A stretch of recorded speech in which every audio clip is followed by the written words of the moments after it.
Queridos irmãos, a paz do Senhor. Agradeço a oportunidade que nos é dada nesse culto de ensinamento da palavra de Deus. Por favor, abra a sua Bíblia no Evangelho segundo João, capítulo 14.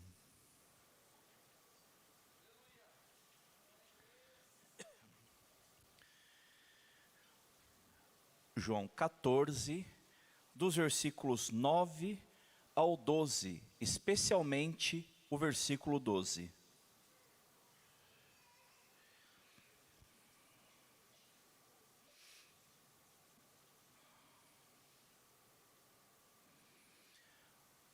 Todos encontraram?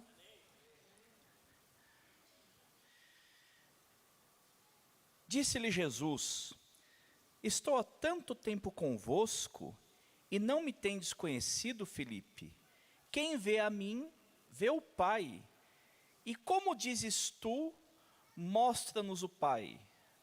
Não crês tu que eu estou no Pai e que o Pai está em mim?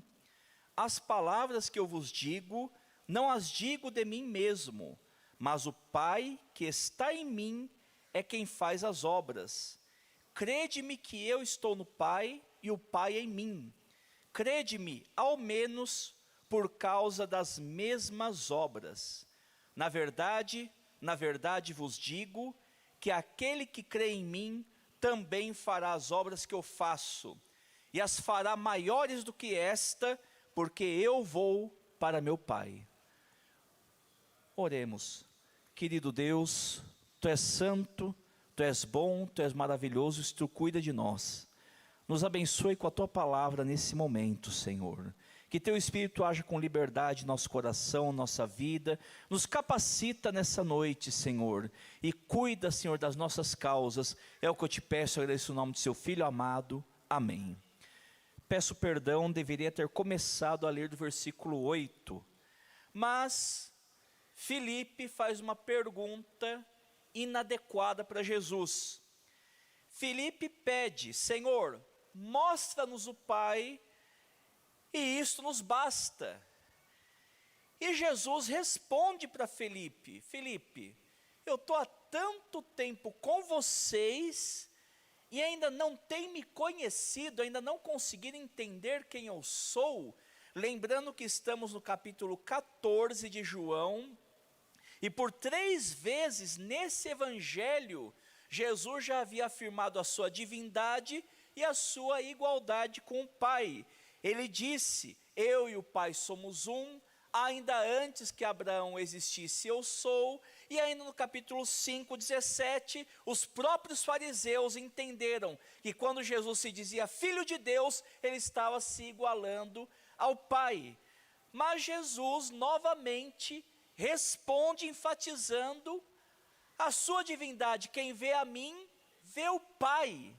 Lembrando que há alguns instantes Jesus havia dito: eu sou o caminho, a verdade e a vida. Ninguém vem ao Pai a não ser por mim. Vejam que Jesus não disse ninguém vai ao Pai. Ele disse ninguém vem ao Pai a não ser por mim. Ou seja, ali Jesus está afirmando a sua divindade. Só que Filipe, ele responde a Filipe dizendo: quem vê a mim, vê o Pai. Mas ele apela também para outro argumento: creia por causa das minhas obras. Então Jesus responde com base naquilo que ele ensinou sobre a sua identidade, mas também quer lembrar Filipe das obras que ele realizou, que testificavam da sua divindade, da sua união com o Pai. E que obras são essas que Jesus realizou? Mateus, ele resumiu de forma muito clara, uma forma muito bela, o que foi o ministério de Jesus. Mateus 4, 23, diz que Jesus andava por toda parte, ensinando, pregando e curando. O ministério de Jesus envolvia ensino, pregação, cura. E cura envolve libertação, envolve operação de maravilhas muitas vezes. Ou seja, essas eram as obras que Jesus realizava. E ele explica que tudo que ele fazia era pelo poder do Pai. Filipe, eu estou no Pai, o Pai está em mim. As palavras que eu digo, não digo de mim mesma, ele já havia falado isso anteriormente, e é o Pai em mim que realiza essas obras. Ou seja, Jesus agia e falava, ele realizava as suas obras pelo poder do Pai. E os evangelhos falam de forma muito clara do poder do Espírito Santo agindo sobre a vida de Jesus, especialmente Lucas, fala muito da relação e da importância do Espírito Santo sobre a vida e ministério de Jesus, e destaca muito a vida de oração do Senhor Jesus, a vida em comunhão com o Pai e com o Espírito do Senhor Jesus Cristo. Então, o que Jesus fazia e falava era movido e era graças ao poder do Pai. E é interessante que ele fala das suas obras, e obras envolviam o que ele fazia e envolviam o que ele falava, a sua palavra.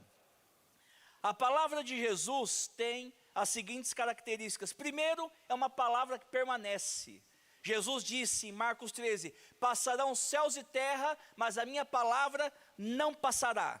A palavra de Jesus é espírito e vida, ou seja, ela é espiritual, ela é viva e traz vida. Jesus perguntou para Pedro, olha, você quer ir embora? Porque não estavam aceitando a palavra que é espírito e vida, estavam achando duro esse discurso. Pedro pergunta para Jesus, Senhor, está todo mundo indo embora, você quer ir também?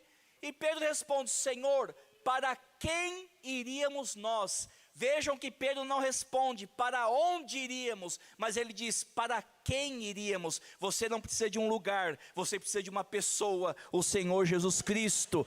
Só tu tens palavra de vida eterna.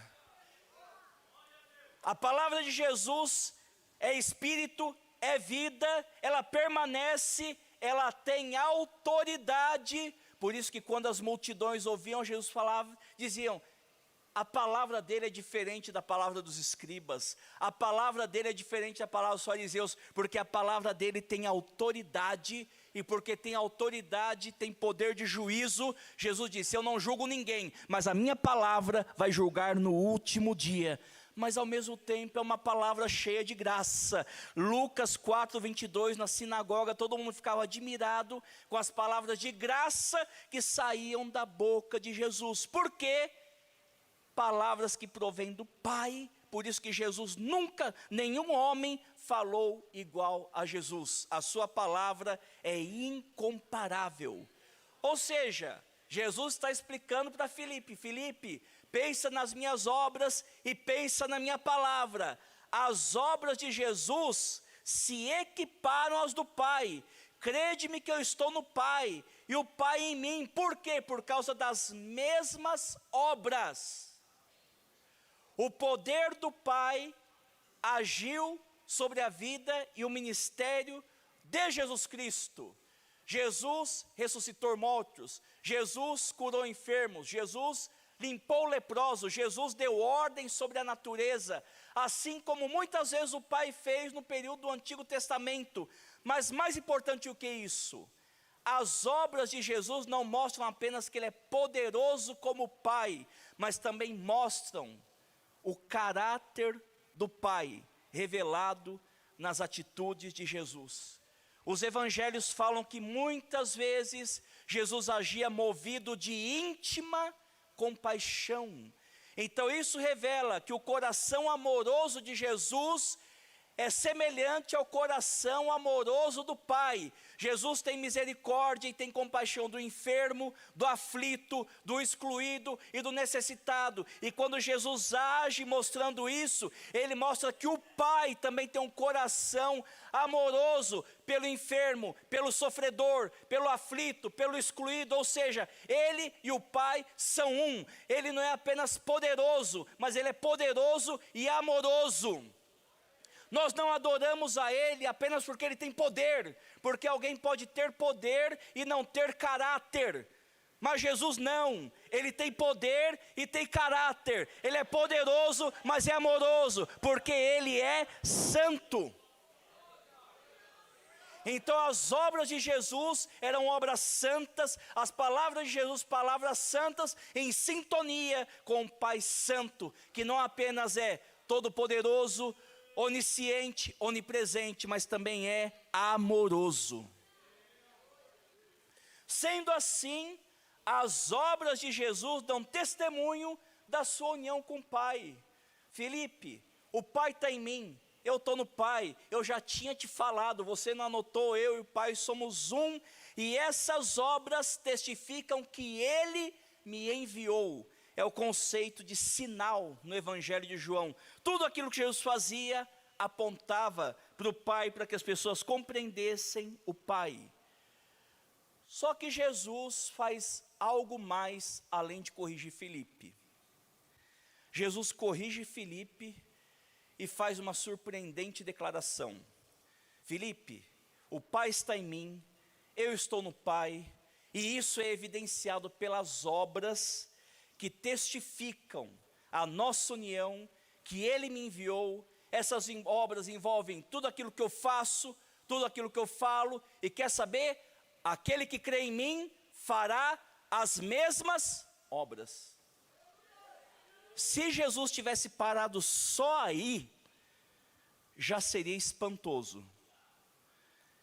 Aquele que crê em mim fará as mesmas obras que eu faço. Só que ele ainda vai além, e fará ainda maiores.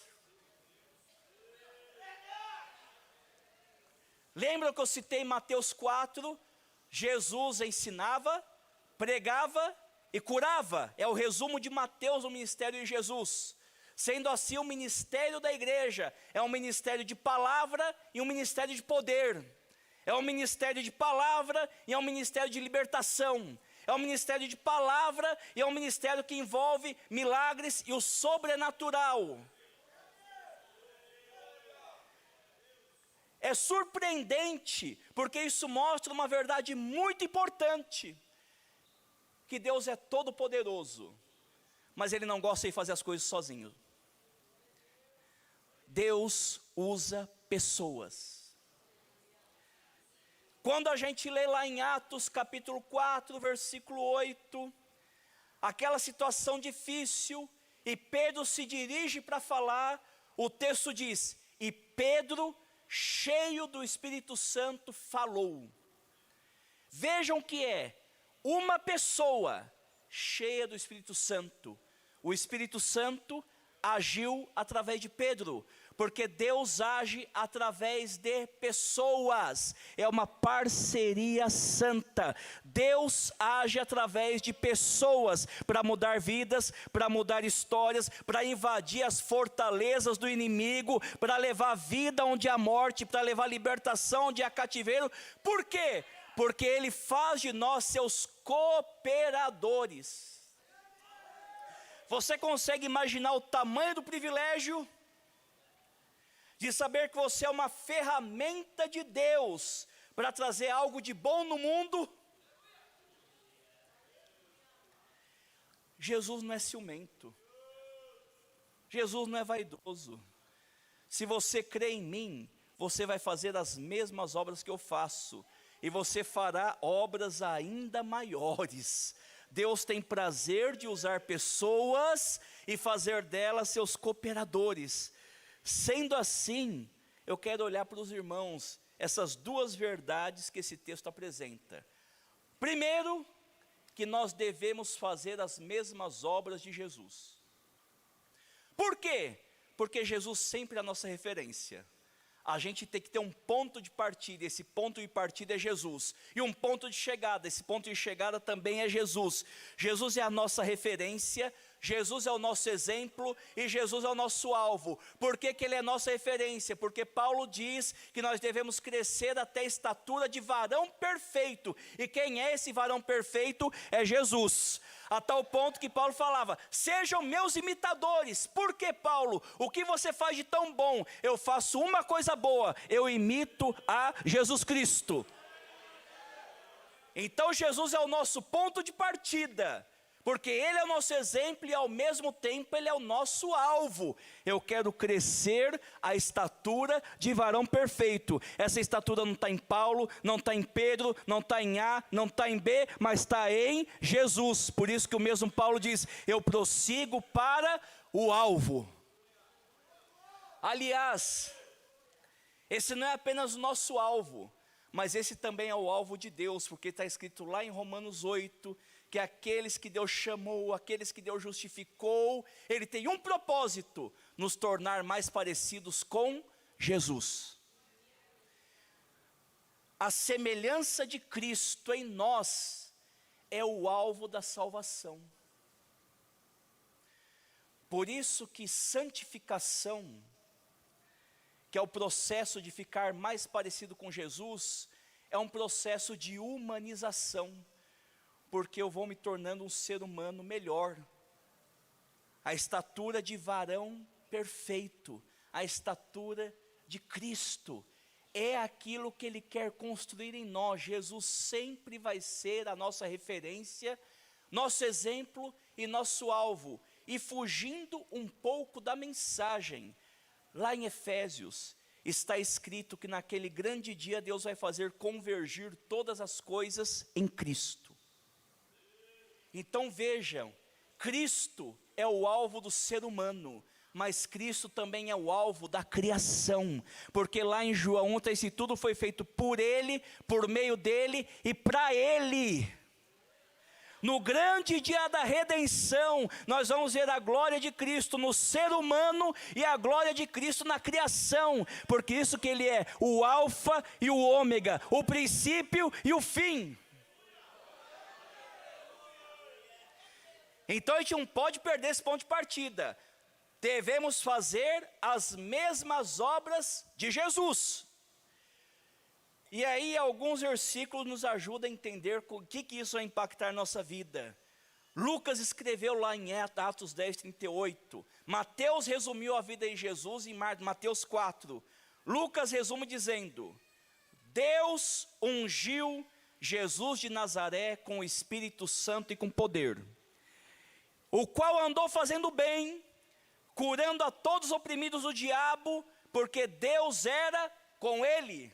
Então isso me ajuda a entender, eu também sou chamado por uma vida ungida, cheia de poder, para andar por todo lugar, porque crente não tem medo de andar em lugar nenhum, porque ele sabe que ele vai para influenciar, não vai para ser influenciado, ele sabe que não vai sozinho, mas Deus vai com ele, ele sabe que não vai de qualquer jeito, mas vai na unção do Espírito, e não vai para fazer qualquer coisa, mas ele vai lá para fazer o bem, e curar os oprimidos do diabo.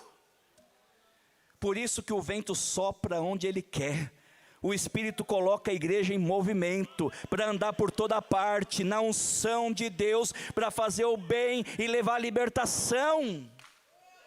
Assim Jesus andou e assim devemos andar. Paulo vai falar, olha irmãos, em Efésios 5, sejam imitadores de Deus como filhos amados. E como é que eu sou um imitador de Deus? Imitando Cristo. Filipe, quem vê a mim vê o Pai. Andai em amor, como também Cristo vos amou, e se entregou a si mesmo por nós em oferta e sacrifício a Deus em cheiro suave. Sendo assim, faz as mesmas obras que Cristo fez, quem anda em amor. Porque ser crente é aprender a amar. Amar a Deus acima de todas as coisas, amar o próximo como a nós mesmos.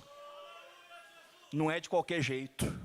E não é apenas carisma, não é apenas prodígio, mas é caráter.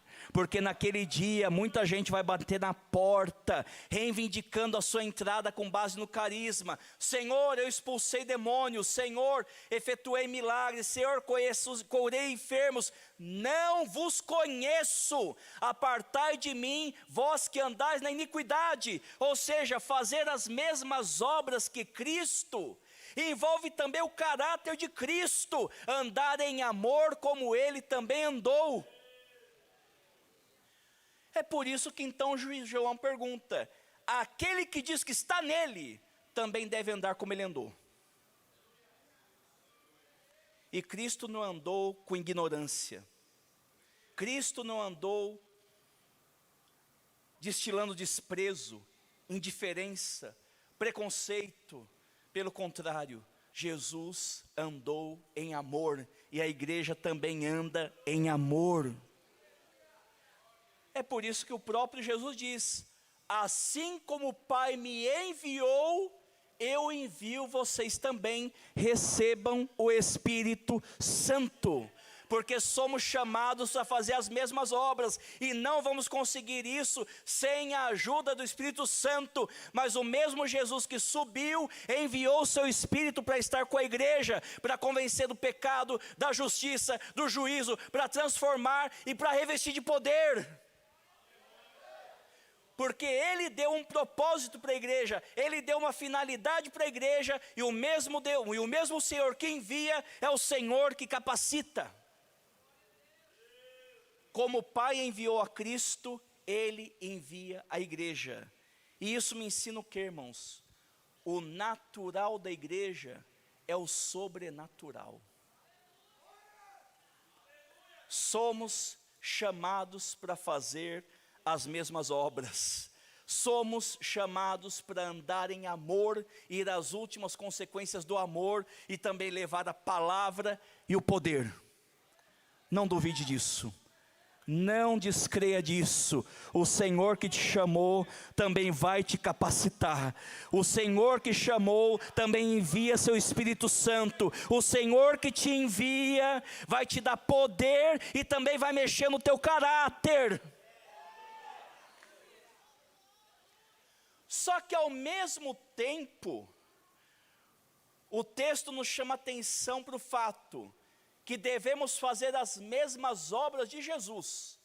Se já acertarmos nesse ponto, não tenho palavras para dizer isso. Só que Jesus diz: vamos fazer obras maiores que as dele. E maior é maior mesmo. Alguns teólogos têm dificuldade com esse texto, mas Jesus não tem dificuldade nenhuma. Por quê? Porque Jesus disse: eu estou indo para o Pai. Meu tempo na terra está acabando. Ou seja, o que Jesus está mostrando? Cada um de nós tem um tempo na terra, um tempo de vida, uma história pessoal. E a história de Jesus envolveu cumprir a vontade do Pai no seu tempo. Jesus cumpriu a lei. Gálatas 4:4 diz que ele veio no tempo certo, cumpriu a lei, efetuou a redenção, fundou a igreja e retornou ao Pai. Uma vida tão rica que o apóstolo João chegou a dizer que se tentássemos escrever a vida de Jesus ia faltar papel e tinta para isso. Mas Jesus não fez tudo. Antes de subir, ele disse: eu enviarei o poder do Espírito Santo para que vocês sejam minhas testemunhas, em Judeia, em Samaria e até os confins da terra. Jesus não foi até os confins da terra. O ministério de Jesus, um ministério rico, um ministério amplo, mas ele não fez tudo. Ele cumpriu a vontade do Pai no seu tempo de vida e na sua história.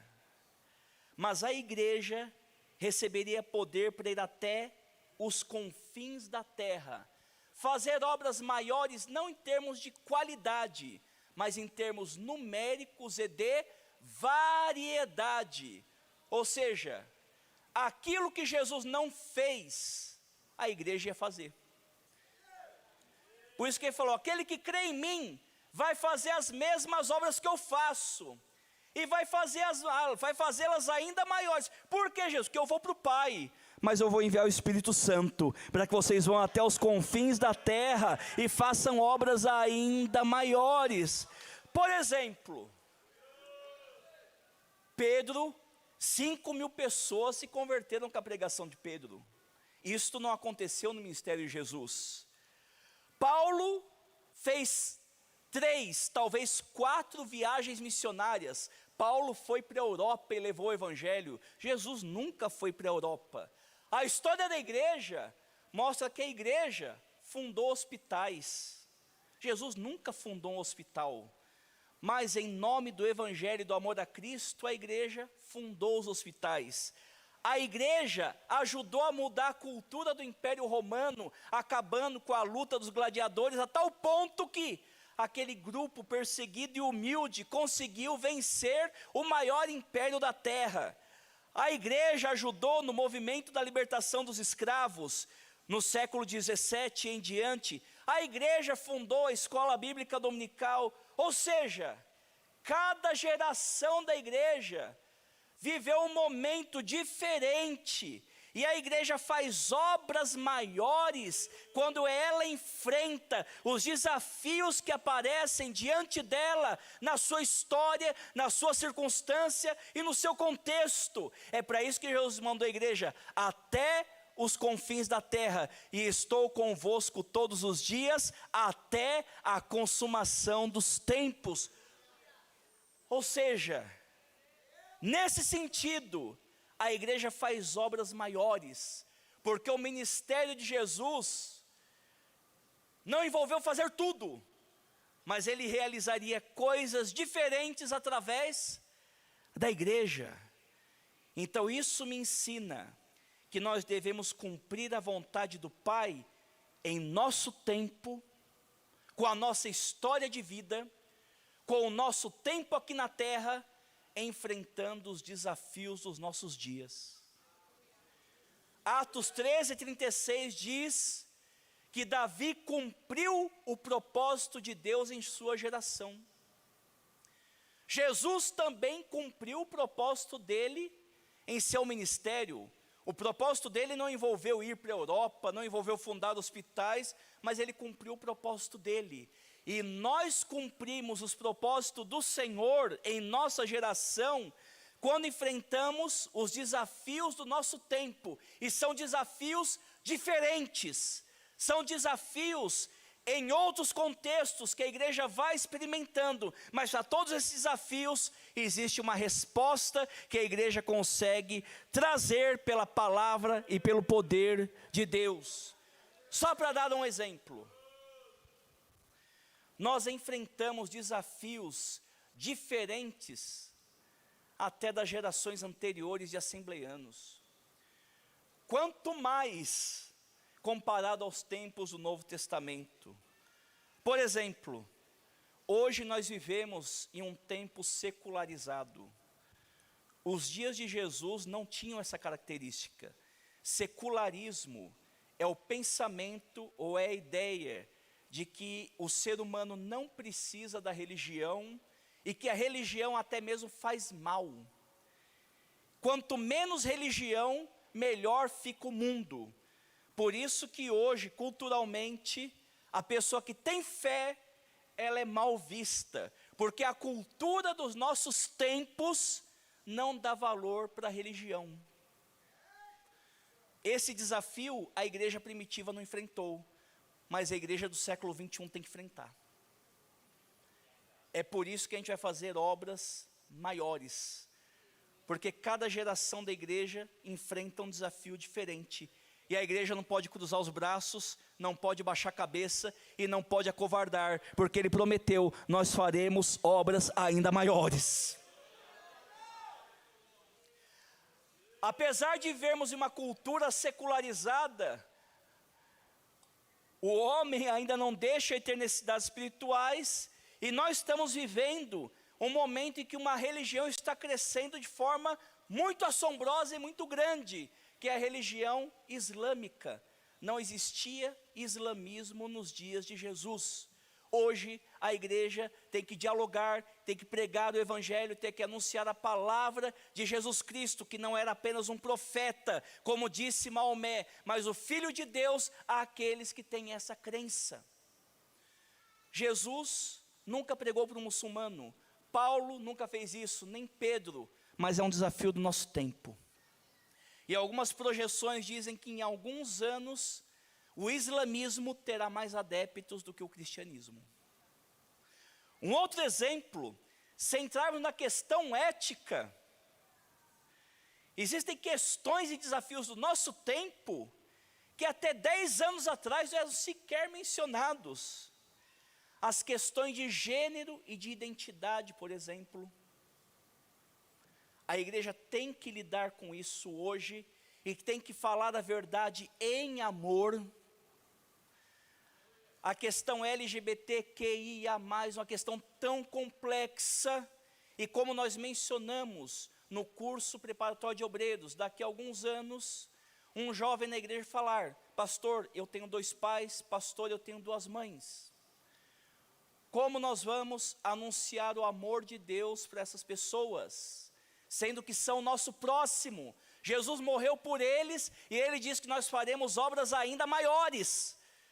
Jesus nunca pregou para esse público, mas ele espera que nós preguemos. Questões ligadas à ética da vida, aborto, engenharia genética, eutanásia. Tem alguns países que acham que já é natural uma pessoa programar a própria morte. Questões ambientais. Jerusalém no século I não era um lugar tão poluído quanto Guarulhos do século 21, quanto São Paulo do século 21. Nós enfrentamos um desafio diferente daquela geração, mas nós somos chamados a fazer obras ainda maiores. Nós vivemos numa época cheia de doenças emocionais. Se o século XIX foi conhecido como o século da depressão, a nossa geração atual é a geração da ansiedade. E por quê? Porque nós passamos pela Revolução Industrial, que dizem que ela já está em 4 etapas. Administradores já dizem que nós já vivemos a indústria 4.0. Máquina a vapor, máquina elétrica, internet e hoje até mesmo, robótica e a questão da internet mudando totalmente a forma de se produzir, de trabalhar, de consumir. Aliás, agora mesmo está acontecendo uma greve nos Estados Unidos porque alguns artistas têm medo que inteligência artificial roube seus empregos. Em que um comando possa executar o trabalho que o ser humano faria. Nós acabamos de passar por uma revolução digital, ou melhor, estamos no meio de uma revolução digital. Há menos de 10 anos atrás, celular era para falar alô.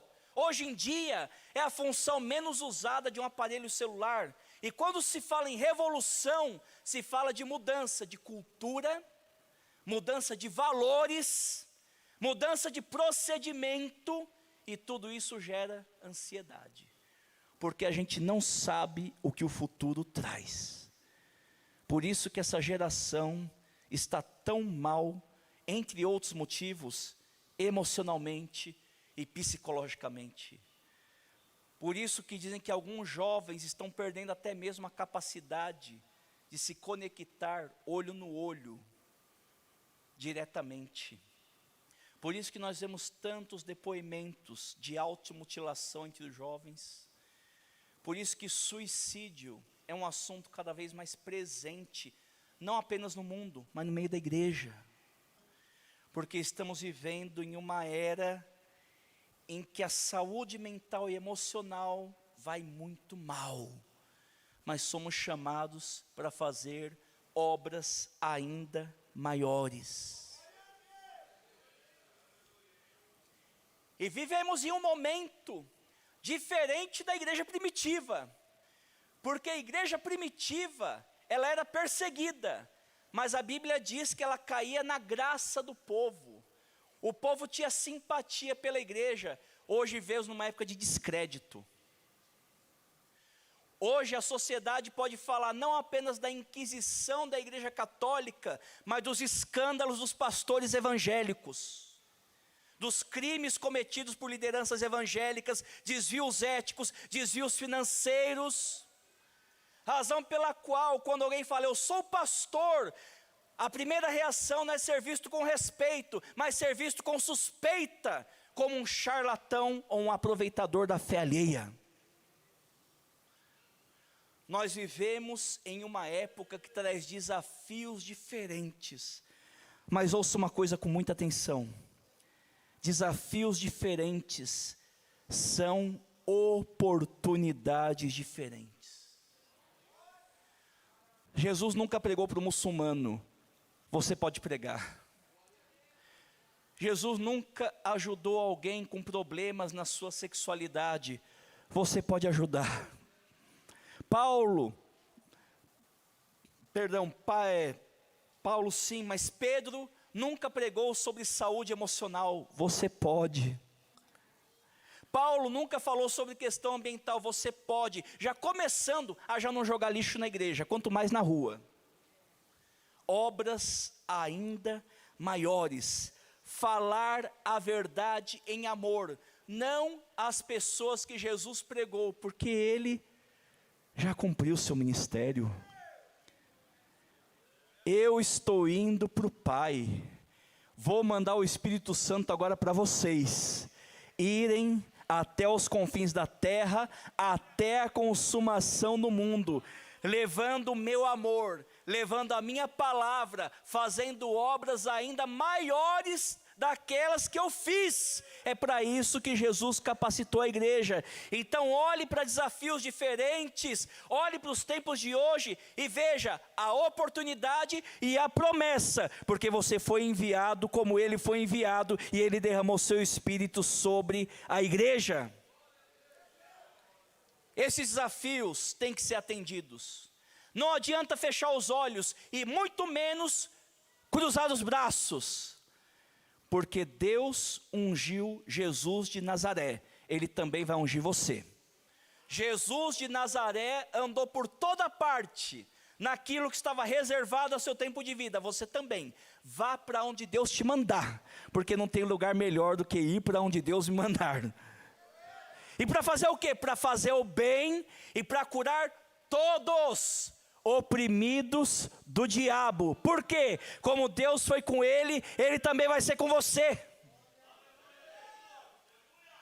A igreja tem uma resposta para os dias de hoje, por isso que a gente não pode parar. Esses desafios têm que ser atendidos, e quando a igreja fazer as mesmas obras de Jesus, irmãos, aí vai acabar escândalo, vai acabar mau testemunho, vai acabar carnalidade, vai acabar tribulação, vai acabar perda de tempo, vai acabar mediocridade, porque as nossas prioridades vão ser outras. Quando a igreja começar a fazer as mesmas obras de Jesus, já vai ser uma revolução, só que isso vai ser o ponto de partida para fazer obras ainda maiores. Aí sabe o que vai acontecer? Aí as nossas obras vão testificar que o Pai está em nós e nós estamos no Pai. Já pararam para pensar na seriedade daquilo que Jesus falou? Nisto vão conhecer que vocês são meus discípulos, se amarem uns aos outros. E Paulo diz: sejam imitadores de Deus, andando em amor como Cristo andou. Aí pensa comigo, a igreja começa a andar em amor, amor a Deus e amor ao próximo. Sabe o que isso vai acontecer? Vão crer que nós fomos enviados pelo Senhor. Vão ver o Pai em nós, e nós no Pai, por causa do quê? Das obras. Pensado na seriedade da oração de Jesus, Pai, eu oro por esses, não apenas pelos apóstolos, mas por todos aqueles que vão crer na minha palavra. Você crê na palavra de Jesus? Jesus orou por você e Ele continua intercedendo pela tua vida ainda hoje. E o que Jesus pediu em João 17? Eu oro para que eles sejam um. E de que jeito? Assim como eu e o Senhor somos um. E por que Jesus pediu isso? Para que o mundo creia que fomos enviados por Ele. Então a gente faz as mesmas obras de Jesus quando a gente anda em união. Quando a gente anda em unidade. Vocês são o sal da terra. Vocês são a luz do mundo. Brilhe a vossa luz nesse mundo. Não seja sal sem sabor, não seja luz escondida. Por quê? Para que os homens vejam as suas obras. E que obras são essas? As mesmas de Jesus. E algumas ainda maiores que as dele. E por que os homens precisam ver essas obras? Para que eles vejam as suas boas obras e glorifiquem ao Pai por causa delas.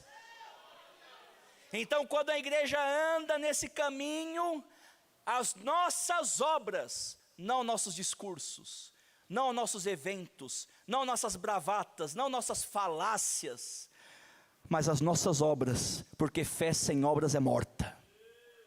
Chega na maqueiriofá. As nossas obras vão dar testemunho do Pai em nós, que nós estamos no Pai e que Ele nos enviou. Que esse agrupamento não é um agrupamento de pessoas em torno de um hábito ou de uma rotina religiosa, mas pelo contrário, é a igreja que Jesus fundou, porque Ele é o fundador da igreja, e que as portas do inferno não vão prevalecer contra essa igreja ungida, essa igreja que anda por toda parte, essa igreja que leva a libertação aos oprimidos do diabo, essa igreja cheia da presença de Deus e que realiza obras ainda maiores das que Jesus realizou. Ele não tem problema, ele não tem ciúme, ele não tem crise de identidade. Ele quer te usar, ele quer te usar, ele quer te ungir, ele quer te encher, porque ele deixou a igreja aqui para ir até os confins da terra. Não baixe a cabeça. Desafios diferentes são apenas oportunidades diferentes, e com uma promessa: o Espírito Santo te ajudará a fazer obras ainda maiores. Deus abençoe a igreja em nome de Jesus.